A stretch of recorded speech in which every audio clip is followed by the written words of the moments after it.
ቤታችን እናቴ ታመልክ ነበር አምልኮ በደንብ በግልጽ ማለት ነው።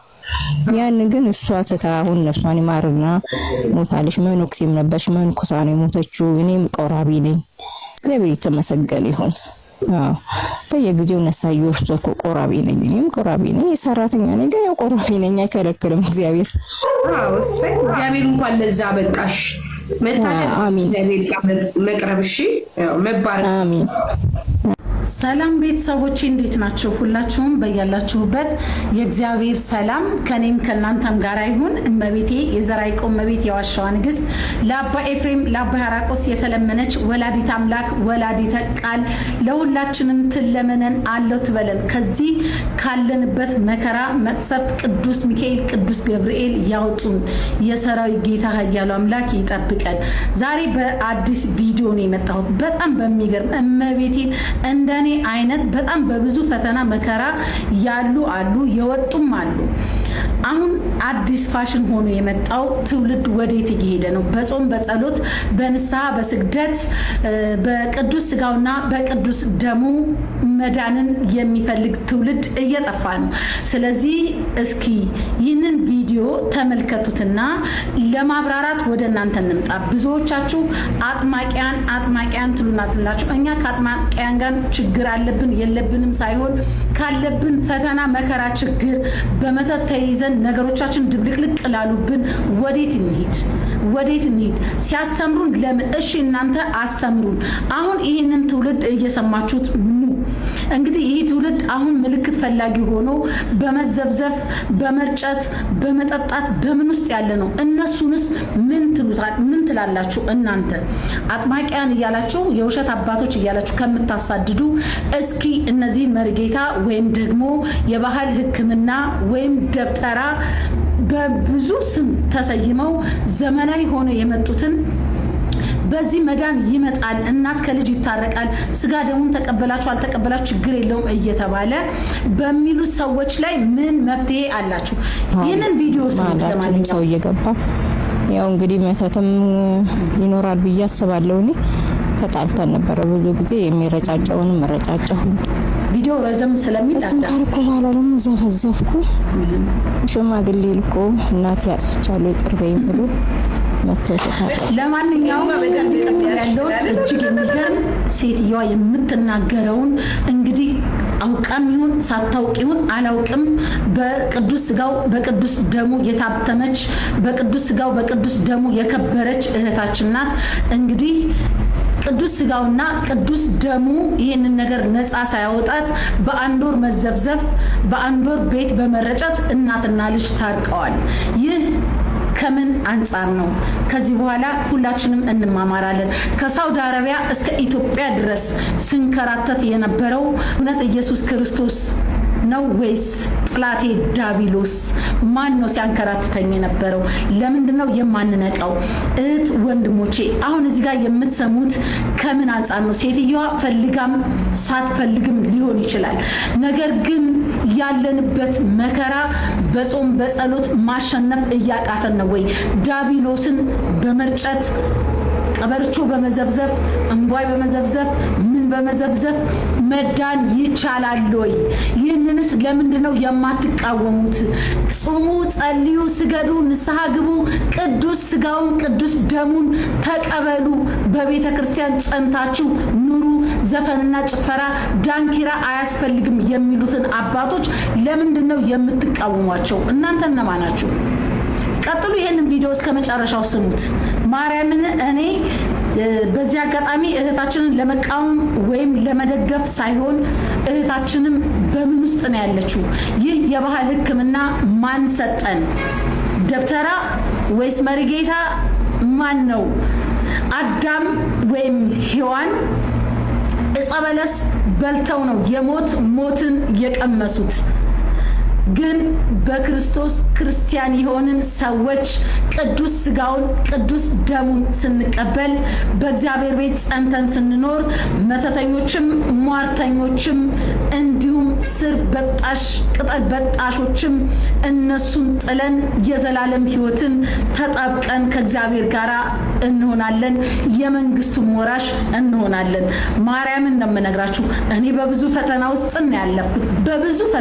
ነው ያለፍኩት ግን እግዚአብሔር ይመስገን አሁን ከዚህ በኋላ የሚመጣው አያስቸግረኝም ያለፍኩትን በብዙ መከራ ውስጥ እመቤቴ ይዛሻግራኛለች ከዚህ በኋላ ለሚመጣው አልፈራም አልደነግጥም ለደብተራና ለጠንቋይ ጉዳይ አይደለም ሁላችንም ስራችን ሲዘጋ ነገሮቻችን ሲበላሽ ትዳራችን ሲበላሽ ከልጆቻችን ጋር ስንጣላ በወር ውስጥ ዘብዝፈን ቀበርቾ ሎሚውን ፌጦን ምኑን እያልን ያዳልሞቴን የጠቋርን መንፈስ እያመለክን ከእግዚአብሔር ጋር ነን ማለት ይህ ውሸት ነው ማርያምን ውሸት ነው እውነት ልንገራችሁ ሁላችሁም ይህንን ቪዲዮ እስከ መጨረሻው ብትሰሙት ሴትየዋ የምትለው ነገር ከቤተሰብ የዛር መንፈስ እንዳለ ቤተሰብ አምልኮት እንደነበረ የጥላት ዳቢሎስን ሲያመልኩ እንደነበሩ ያንን እናቷ ሲያመልኩት የነበሩትን ለልጃቸው አስረክበው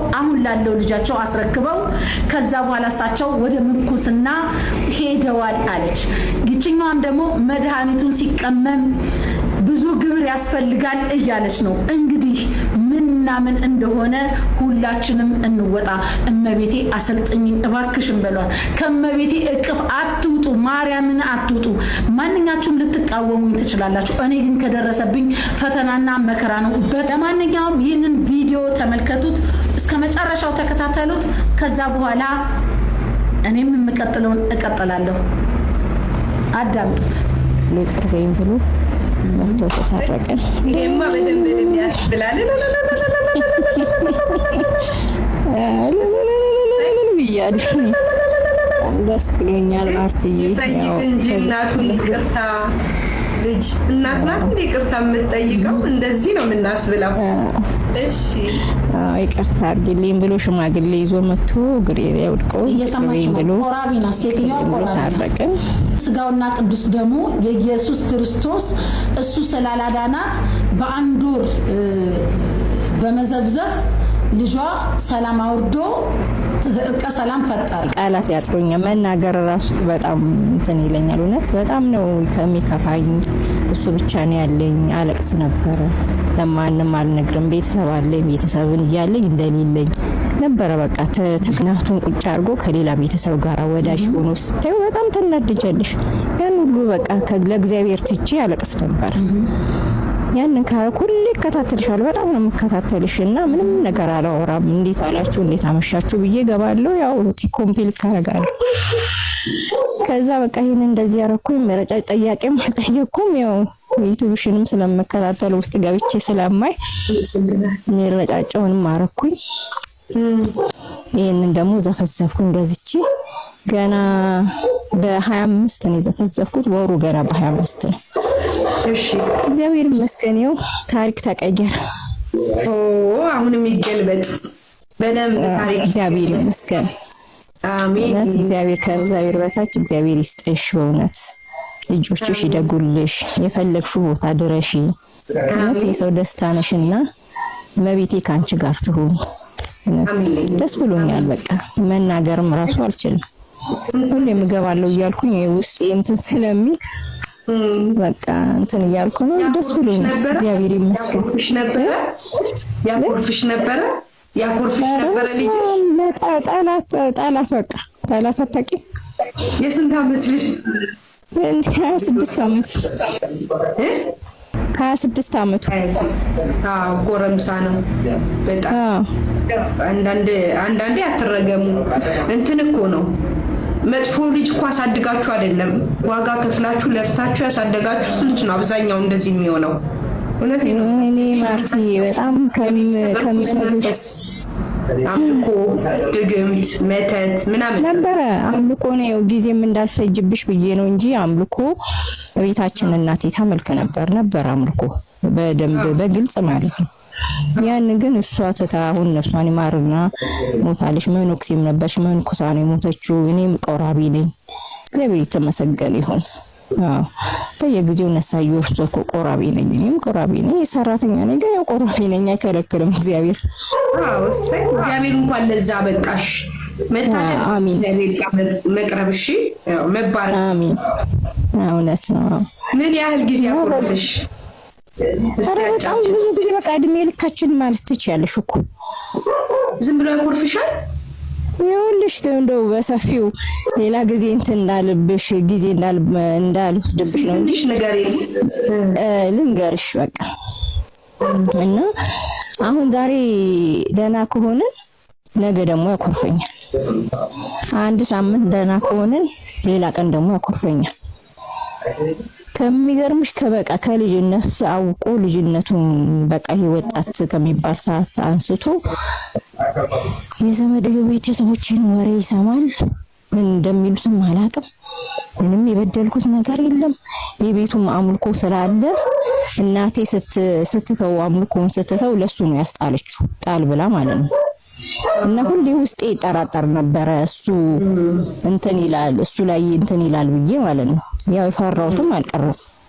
እና በቃ እኔና እሱ ፍጹም ጠላት አታውቂም።